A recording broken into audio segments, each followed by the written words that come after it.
Bienvenue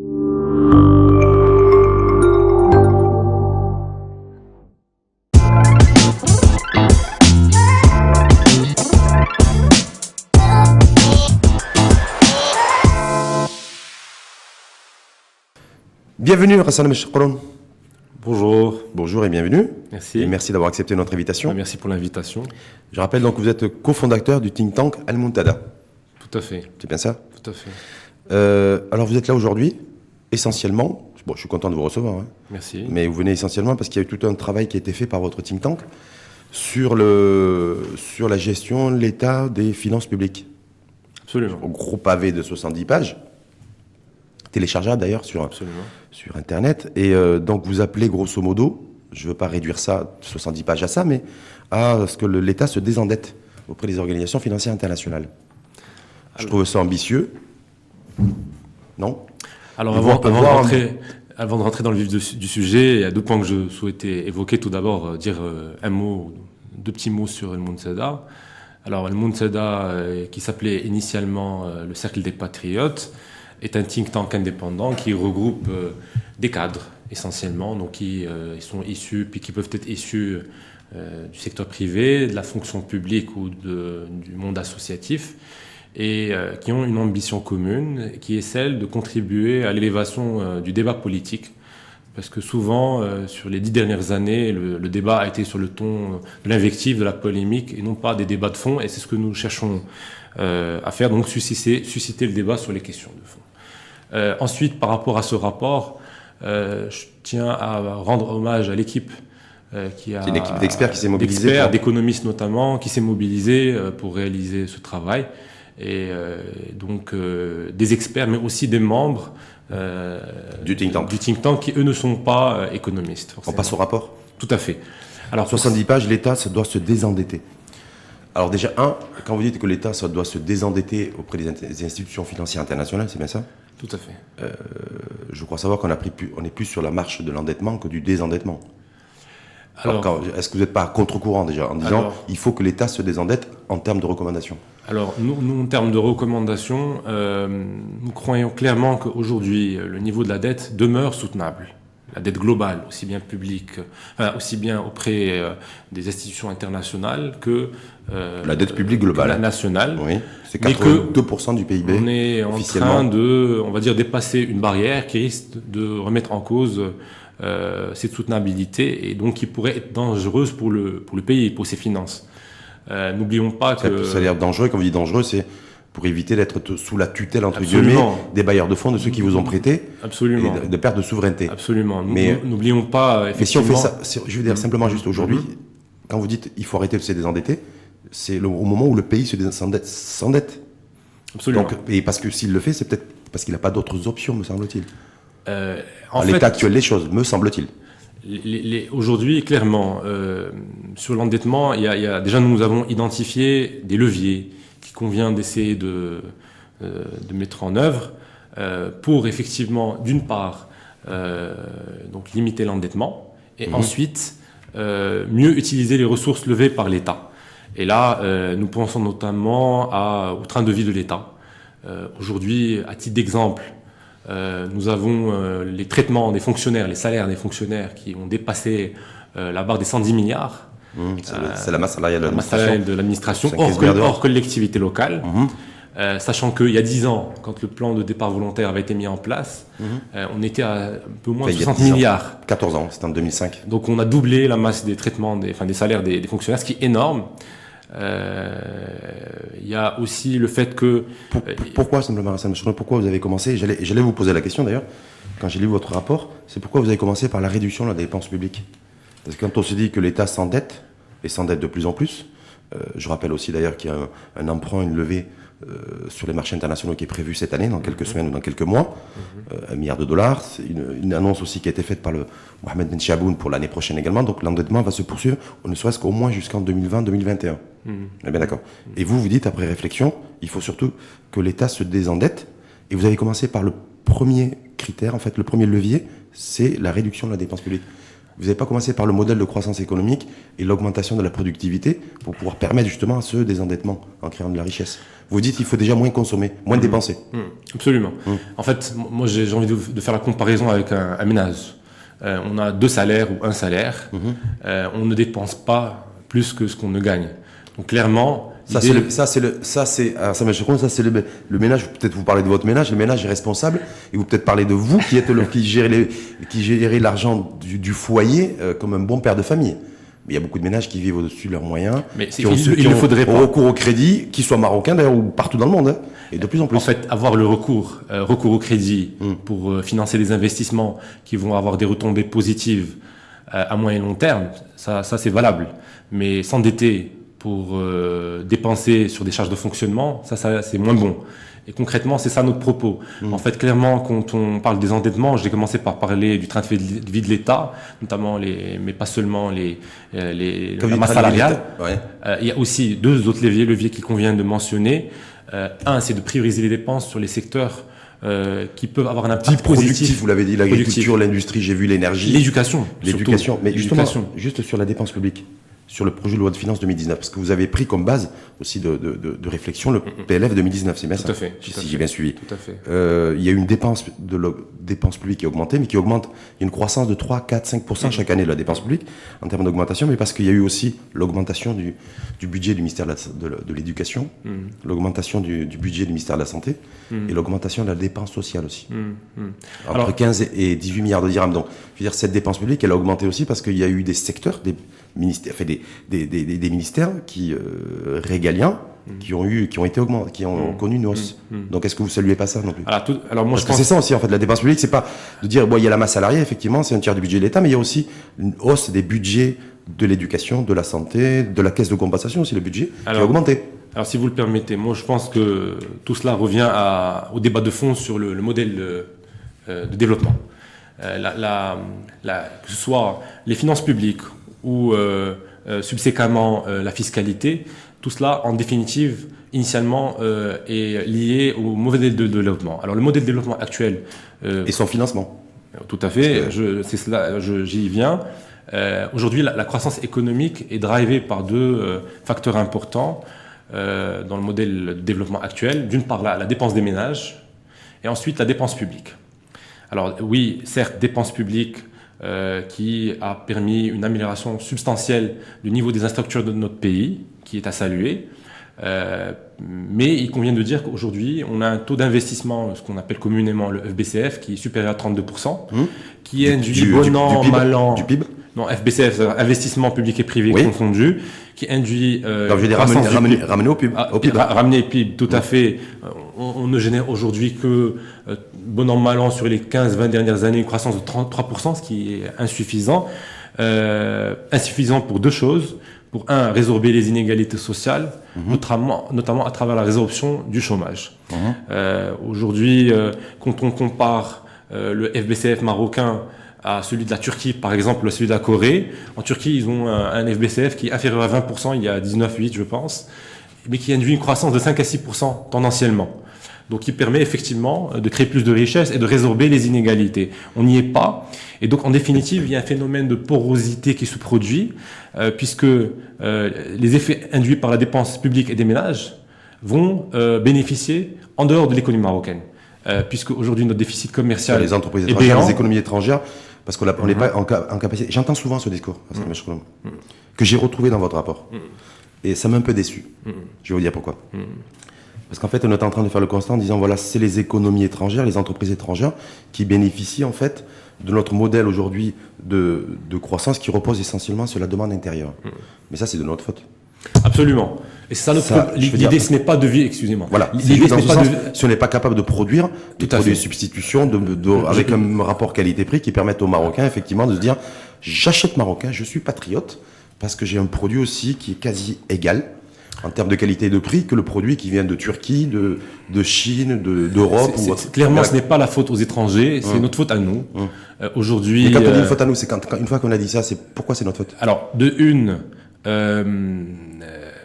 certes, nous encourageons la demande étrangère et certes, les accords de libre-échange conclus sur les 15 dernières années n'ont fait qu'aggraver ce déficit commercial. Mais qu'est-ce qu'on n'a pas fait Mais comme pendant vous 10 le ans? disiez à juste titre, Ouais. c'est notre industrie qui n'a pas été capable Donc ça veut dire quoi? de produire pour se substituer aux importations. C'est effectivement le Made in Morocco qui n'est pas suffisamment mis en avant. Et clairement, c'est un peu ça la doctrine que nous prenons au sein de Muntada. Nous pensons clairement que Pourquoi vous avez souvent commencé- on parle de patriotisme en parlant de football, de choses du genre. D'ailleurs, c'est le cas actuellement. On n'arrête pas de parler de patriotisme au football avec beaucoup de... Absolument. Il Beaucoup faudrait de débordements, peut-être mais on revendique, nous, ce qu'on revendique clairement, c'est le patriotisme économique. Le patriotisme économique et le souverainisme économique. Un patriotisme économique qui n'est pas dans une logique de fermeture.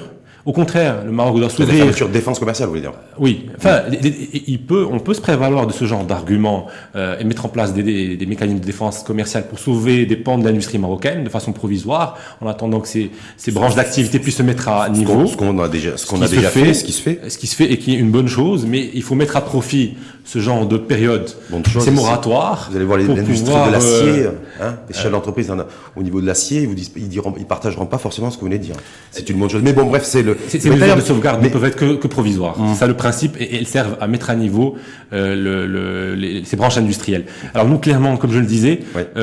on pense que clairement, il est vrai que depuis la chute du mur de Berlin, la mode était au libéralisme, voire au néolibéralisme, à l'ouverture, tous azimuts, Et qui aurait atteint ses limites aujourd'hui. qui atteint ses limites, et je pense qu'il faut le faire intelligemment. C'est ça le propos. Moi, je voulais juste, en fait, vous avez également évoqué donc la question des inepties sur la dépense publique qu'il faudrait compresser, parce que votre motivation, en fait, c'est de dire l'objectif final, si j'ai bien compris, c'est pas d'aller sur la lune, mais c'est l'objectif de maintenir le cadre macroéconomique, un déficit budgétaire coûte que coûte à 3%. C'est un peu votre discours. Notre discours, clairement, c'est plutôt pour- de dire qu'on doit être capable que le Maroc adopte un nouveau modèle de développement qui puisse générer une croissance autrement supérieure à 3%, c'est-à-dire atteindre le 6-7%, pour pouvoir créer plus de valeur ajoutée, pour pouvoir la redistribuer. Parce qu'aujourd'hui... Tout le monde le dit, ça, et tout le monde le veut. Tout à fait. Moi, j'aimerais Tout à fait. 10%. Tout à fait. Mais je vais dire, mais comment on la finance, notre croissance? Au moment où on parle aujourd'hui, on est quoi? On est le 30 mai, c'est ça? Ouais, On est le 30? Tout à On est fait. le 30. Tout à fait. Notre déficit budgétaire est de 22 milliards de dirhams. Tout à fait. Voilà, on va finir l'année avec entre 40 et 44 milliards de dirhams de déficit. Certains diront On même a- 62 milliards. Voilà, ouais. Enfin, moi, je suis, voilà. On est toujours sur un train de 40-45 milliards en fin d'année, en avançant avec le frein à main, octobre, novembre, décembre, parce qu'on freine. Et puis, alors qu'on a besoin de financement de 70, 80, voire 90 milliards de dirhams chaque année. Donc, pour avoir 6, 7, 8% de croissance, il faut trouver grosso modo 10 milliards de dollars pour financer tout ça. Où est-ce qu'on les trouve? Alors, Et qu'est-ce qu'on fait pour les trouver? je vais vous dire. Pour ne pas se lamenter, à se dire on consomme du produit européen parce qu'on n'a jamais eu de politique de l'offre. C'est pour ça qu'on consomme du produit européen aujourd'hui. J'ai besoin de 7, 8, 9 milliards de dollars pour je veux dire 10 milliards de dollars pour financer mon modèle de développement économique. Je les trouve où et je fais comment? Alors déjà, pour commencer, la mise en place d'un nouveau modèle économique qui reste à définir, parce qu'aujourd'hui, il n'est pas encore clairement défini. Mais on sait ce qu'il nous faut. Hein. On sait ce Il qu'il nous faut 10 milliards de dollars pour financer Non, notre mais ça, économie. mais pour faire quoi? Si c'est lever 10 milliards pour les dépenser sur les dépenses de fonctionnement, ça ne vaut pas la peine. L'idée, clairement, et effectivement, pour les finances publiques, il y a trois leviers, comme on le disait. Réduire le train de vie de l'État, élargir l'assiette fiscale, qui est un point important, et prioriser les dépenses. Et qui dit prioriser les dépenses dit... C'est dur à faire tout ça. C'est moi, moi, j'ai envie de vous tout dire- le gouvernement, il y a combien? Ils sont 35 ministres. J'ai envie de vous dire, la conduite ont du dû avoir changement du est mal. forcément difficile à faire. Ouais. Le discours parfois ambiant chez certains, souvent populiste, de dire oui, il n'y a qu'à faire ça. Moi, j'ai bien envie de les voir à la tâche. D'ailleurs, certains qui avant étaient au sein de l'opposition et qui aujourd'hui sont au gouvernement se rendent compte au bout de 7 ans, je parle du PJD, aux affaires, ils n'ont pas fait grand-chose. Pourquoi vous parlez Clairement, du PJD? Parce que le PJD comme l'USFP auparavant, quand ils étaient à l'opposition, on avait des discours, ils avaient des tribunes, notamment au sein de la Chambre des représentants, où ils étaient très virulents et où le discours de dire il n'y a qu'à faire ça. Aujourd'hui, clairement, la conduite du changement est quelque chose de complexe. Vous savez ce que dit le PJD? Dites. Le PJD, c'est bon, on va pas faire de politique, mais ou de politique économique. De toute façon, c'est intimement lié. Hein. C'est intimement Et la lié, consanguinité. Il dit mais ça fait 10 ans que c'est le RNI qui gère les finances de l'État et qui gère l'économie.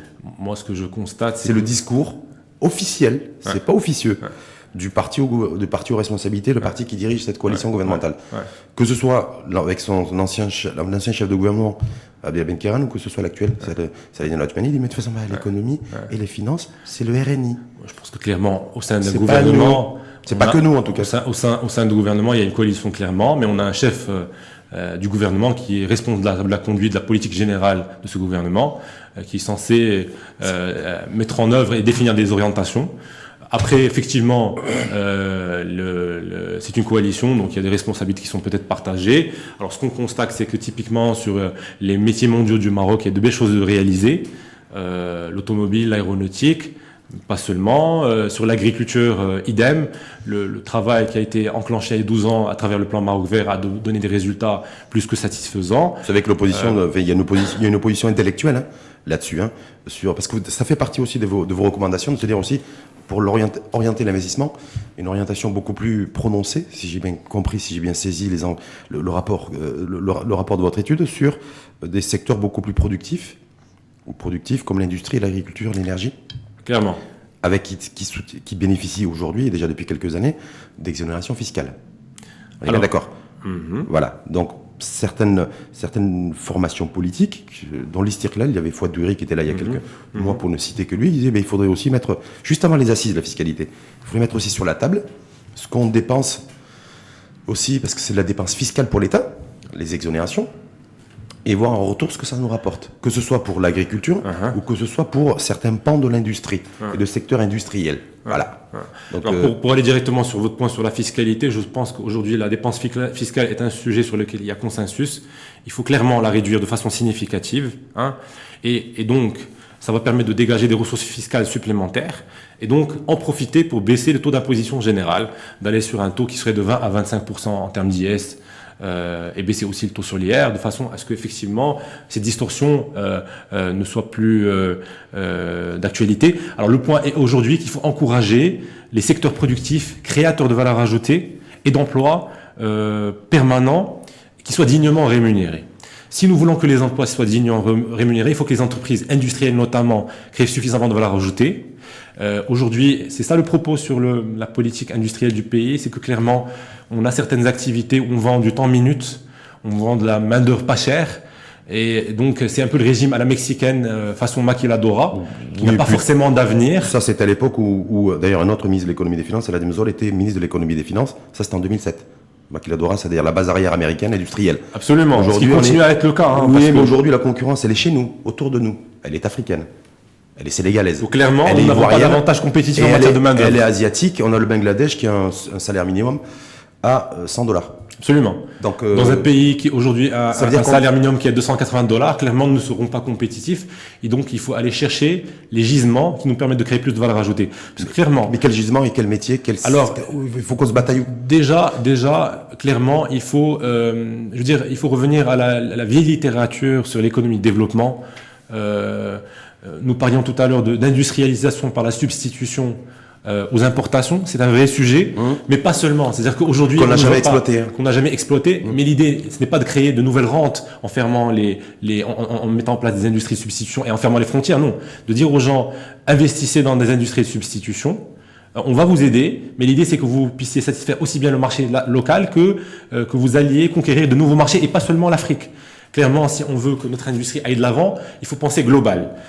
Et c'est ça un peu la clé de voûte de ce qui pourrait être la clé de voûte de ce nouveau modèle de développement. Mais est-ce que vous êtes conscient qu'on a perdu beaucoup de terrain ? Il n'est jamais tard pour bien faire. Non, mais d'un point de vue économique, je suis très sérieux. C'est-à-dire qu'aujourd'hui, vous devez savoir comment d'ailleurs, qu'on importe tout. Tout ce que vous avez devant vous, c'est importé.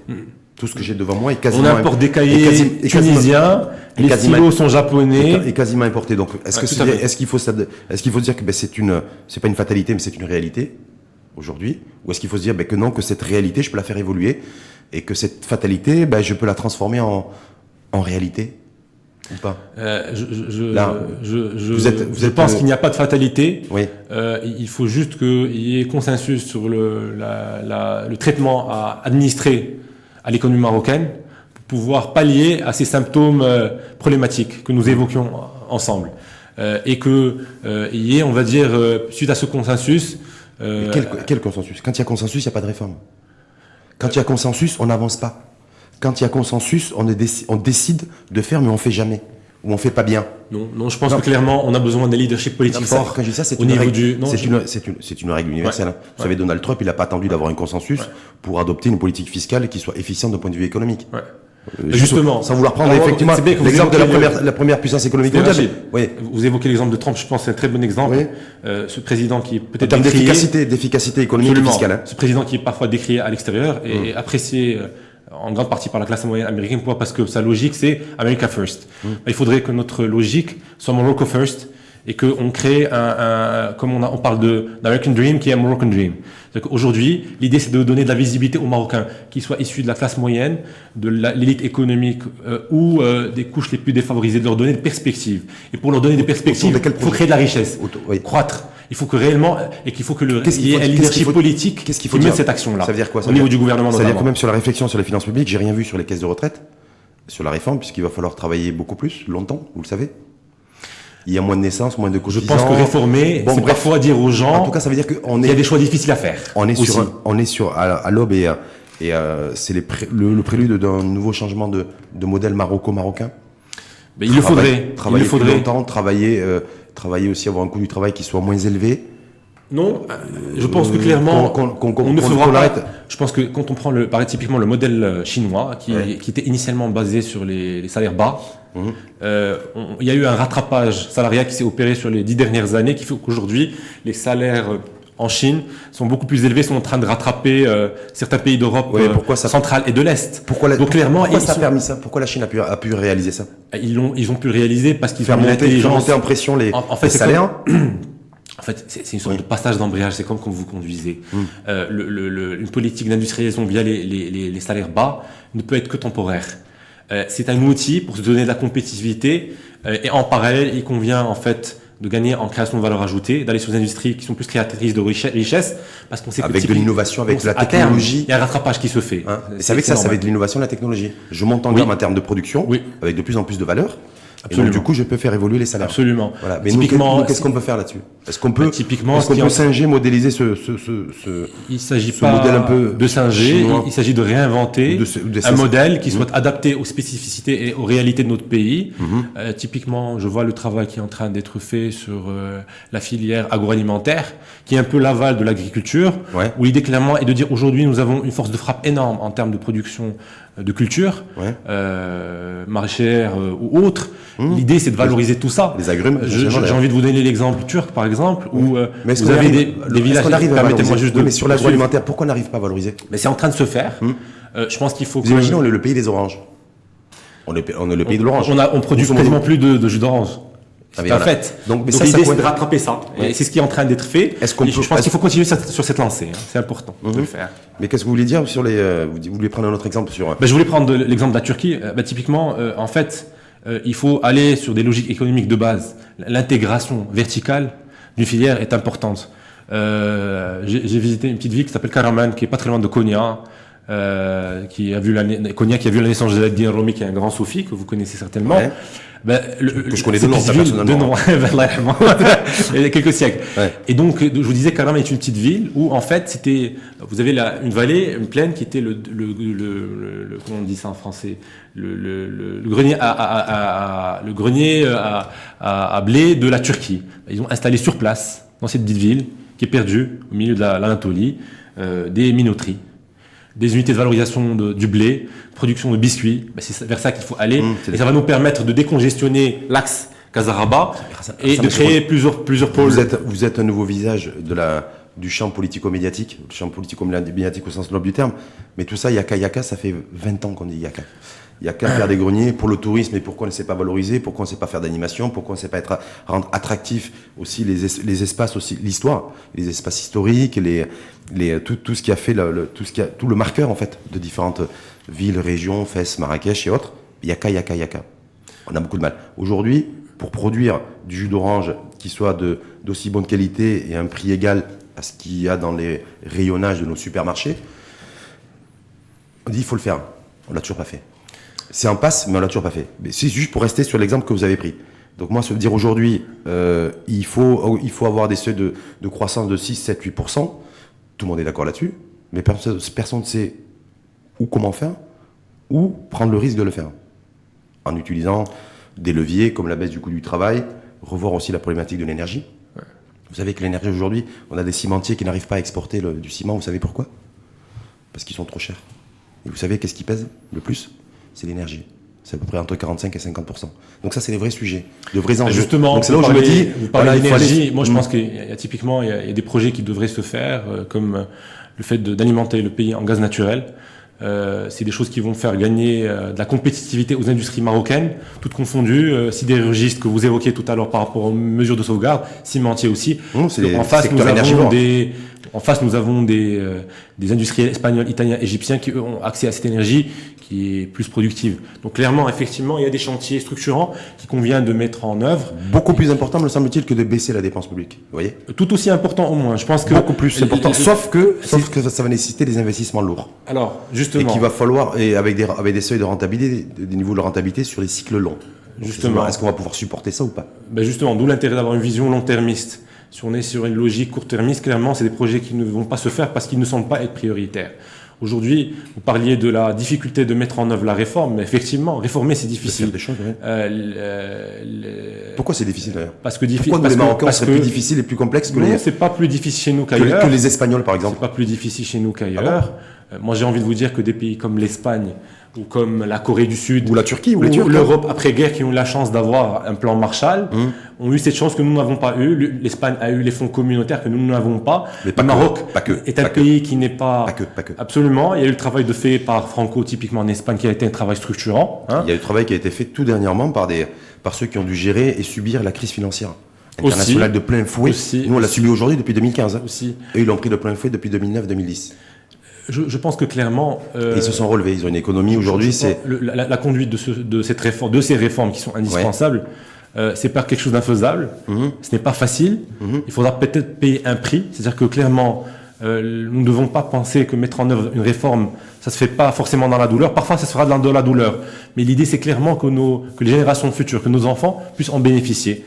L'idée est de dire que si nous réformons par exemple le système d'éducation, ça va peut-être... Il y a des choix difficiles à faire, mais qui vont nous permettre, d'ici une génération, dans 10 ans, d'avoir une main-d'œuvre qualifiée, plus productive. Parce qu'aujourd'hui, parfois dans certains secteurs industriels, vous allez beaucoup investir sur du matériel neuf. Quand vous n'avez pas le personnel qualifié et que l'entreprise ne forme pas ce personnel, clairement, ça pose problème et la productivité n'est pas là. Typiquement, là où une machine peut aller sur des cadences de 100 ou de 1000, si vous ne formez pas votre ouvrier, il va faire du 50 ou du 100. Mais clairement, il y a un travail à faire sur le long terme. Sur le long terme, mais ça veut dire, est-ce qu'il y a un travail aussi à faire, parce que vous étiez sur les finances publiques, l'étude de fond sur l'investissement privé. Ça, en dehors des chiffres, des niveaux d'investissement, il n'y a rien sur la nature de l'investissement privé. Alors l'investissement privé, justement, j'ai envie d'en parler. Je m'y suis intéressé. Vous savez dans quoi nos entreprises investissent globalement, pas toutes les entreprises, mais beaucoup d'investissements privés, c'est dans des vieilles bécanes et des vieilles machines. C'est pas dans des robots. C'est pas dans des automatismes extrêmement développés. Moi, je vais aller au-delà. Je vais vous dire la chose suivante. Sur la filière phare aujourd'hui du industriel marocain qui est l'automobile, vous avez uniquement 4 unités de premier rang qui sont à capitaux marocains. Ce qui est très peu.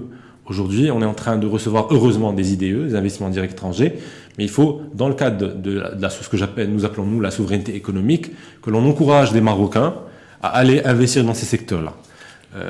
Et ça, clairement, c'est une politique à mener par les pouvoirs publics.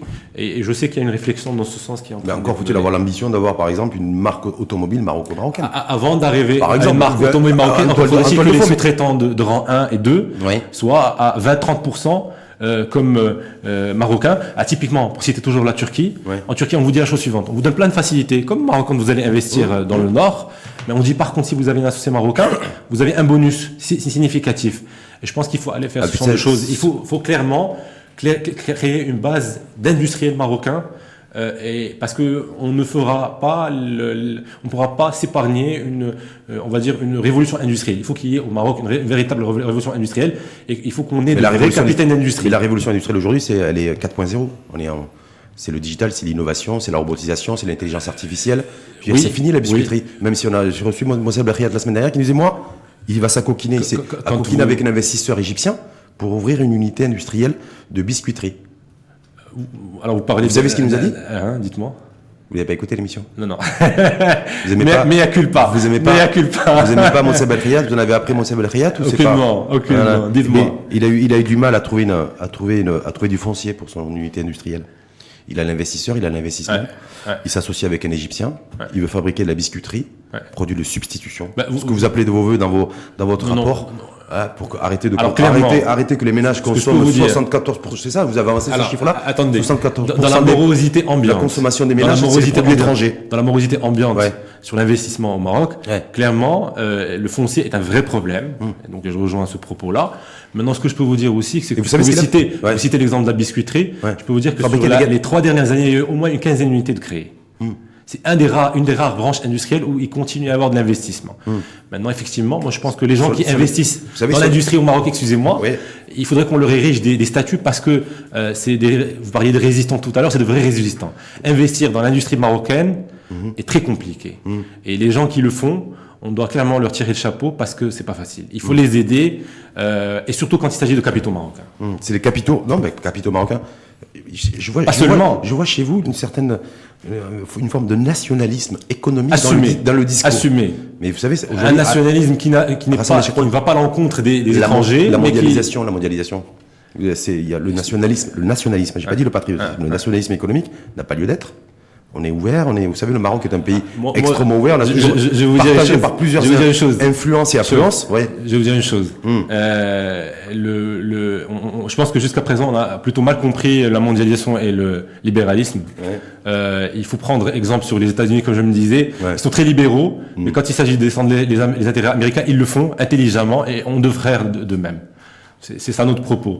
Ils ont une armée, une monnaie forte, ils ont Google, ils ont Facebook. Juste sans être dans la caricature, je veux dire. C'est pour ça peut-être que notre ami, le président des États-Unis, parce que c'est pas mon ami, c'est votre ami. Donc c'est pas notre ami. Voilà. En tout cas, c'est le président des États-Unis. Il peut aussi se permettre de tout ça parce que derrière lui, effectivement, il y a première puissance militaire. Vous avez des exemples de pays qui sont tout aussi petits que notre pays, parce que nous sommes un petit pays. Non, on est en Singapour, la Corée, qui avait un niveau de développement équivalent au nôtre dans les années 60 après la guerre des deux Corées, qui même était plus bas puisqu'ils avaient eu une guerre dévastatrice, sont arrivés à rattraper le retard. Il n'y a pas de fatalité. Il faut juste clairement. C'est quoi la fatalité aujourd'hui?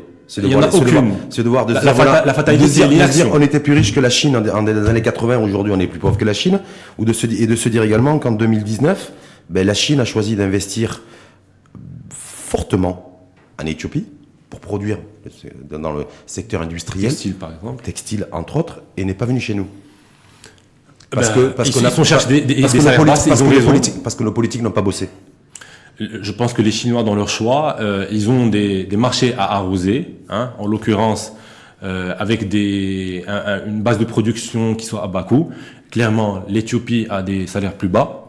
C'est normal qu'ils se localisent là-bas. C'est pour cela que même aujourd'hui, dans certains secteurs tels que le textile, on est en train d'aller sur le fast fashion au lieu de choses plus basiques, plus triviales que fait l'Éthiopie, par exemple. Il faut s'adapter aux nouvelles réalités. C'est ça un peu faire quoi? L'Éthiopie, vous prenez l'exemple de l'Éthiopie. L'Éthiopie n'a pas le salaire minimum.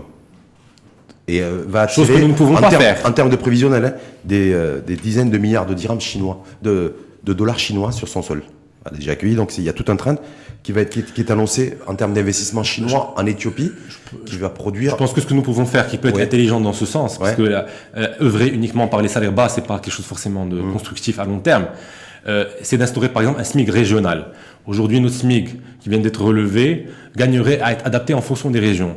Une ville comme Tantan. Plus la région est pauvre, plus le salaire minimum est faible. C'est ce qu'il faudrait faire. Aujourd'hui, à Tantan par exemple, ou à Tata, ou à Figig, il n'y a pas d'industrie, c'est la réalité. Le salaire réel reçu par des gens qui travaillent à la journée ou à la tâche, il est largement inférieur au SMIC, tel que reconnu légalement.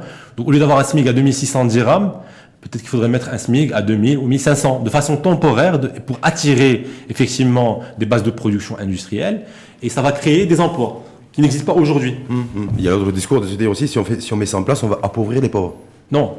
En tout cas, les régions pauvres. Ces gens-là n'ont pas de ça. Aujourd'hui, c'est des gens. Ce qui se passe, c'est que les enfants, les fils et les filles de ces régions sont les principaux. On va dire, c'est eux qui alimentent l'exode rural. Parce qu'il n'y a pas d'emploi sur place. L'idée, c'est de fixer les populations en créant des emplois qui peut-être seront à des salaires qui ne sont pas mirobolants, Encore. mais c'est déjà un salaire qui leur permettra de rester là où ils sont nés. Encore faut-il avoir toute l'infrastructure et l'attractivité des territoires pour investir. Chose qui n'est pas simple, mais qui est faisable. Chose qui n'est pas simple, mais qui est faisable. Donc simplement, parce qu'en guise de conclusion, sur ce rapport-là, baisse de la réduction de la dette, réduction de la pression de l'État, en tout cas, à l'égard des institutions financières internationales. Souveraineté en matière de financement, oui, parce qu'on n'a pas envie d'avoir un passe bis. On en est loin aujourd'hui, mais l'idée c'est de ne pas y arriver. C'est ça le propos. Et je pense qu'aussi le point pour conclure qui me paraît important et qui nous paraît important au niveau d'El Mountzeda, c'est que au sein de notre pays, il est important de remettre en avant certaines choses qui ne le sont plus. La fierté d'être marocain. C'est quelque chose de très important. Au sein de notre pays, il y a des choses de bien qui sont faites. Il faut les saluer.